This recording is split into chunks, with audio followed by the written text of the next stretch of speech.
What's up everybody, this is Danny from My Flying Eyes. This video is going to be about photographing these guys, the Galleta Meadows sculptures. You see, I've been photographing this guy for probably 2 years, so I'm going to share a few tips to get the most out of every Milky Way's night. You see, there's just a few nights out of the year where you can photograph the Milky Way, so you want to get the most out of it.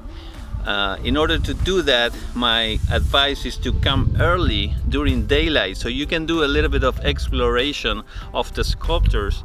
You can start working on your composition in advance. Otherwise, if you come during the night, it's going to be a lot of guessing, a lot of wasting Milky Way time traveling from one sculpture to another one. You see, it's hard to find them. It's kind of like stressful working in your composition where probably it's not that easy to see the Milky Way with the naked eye. So you want to avoid all of that and plan ahead and have exactly everything pre-planned before the Milky Way shows up to make the most out of it. So I'm going to share with you how I do that. Come with me. Okay, so where to start? This is the dragon. I call him the narcissist because he is a narcissist. So a great sculpture to photograph. But I'm not going to photograph this guy because I already photographed it like 3 times. And there is another thing regarding this guy. It's the start of the night, you know, the start of the show. Everybody comes here because it's the biggest one and it's impossible to miss because you can see it from the paved road. That's a good thing. The bad thing about that is that it's always very crowded. You know, this on a Milky Way's night, this is like a night photographer's cafe or bar or probably even nightclub. So if you don't like crowds, I strongly advise you to miss this guy. The good news is there is plenty of fish in the sea. So there are more than 130 sculptures in this park, and I counted like probably more than 30 sets of sculptures. So if this guy is crowded, just go somewhere else. There are very cool sculptures to photograph, and you don't want to get into someone else's way, or you don't want to be bothered if you want to do light painting. I always find a lot of cars here, a lot of people. I mean, you can see it now.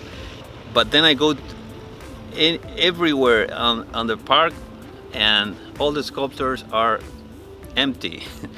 They are all for me to photograph. So have that in mind whenever you come here and this guy is crowded. Just go somewhere else. All right, I made a video guide with the GPS location for every sculpture. I'm gonna leave the link on the description so you are going to be able to find them, because another thing about the sculptures, it's very hard to find them on a Milky Way's night. You can be by the sculpture and you are totally unable to see it.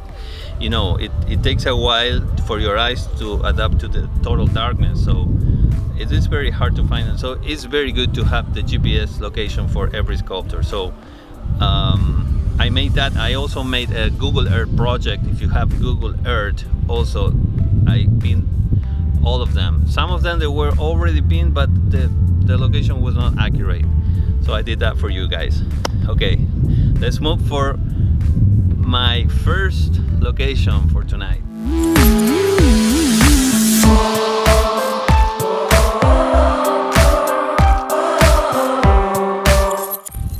Okay, I already photographed most of the sculptures, but there's just a few of them that I haven't photographed, and I'm going to try to photograph those tonight. So this little guy here is one of those sculptures I haven't pictured yet. I haven't photographed them, and given the position of the Milky Way, it's probably the best choice to start my night. And I check out with the Stellarium app where the Milky Way is going to rise. Okay, so given the position of the Milky Way at the beginning of the night, this is going to be my best choice to start the night.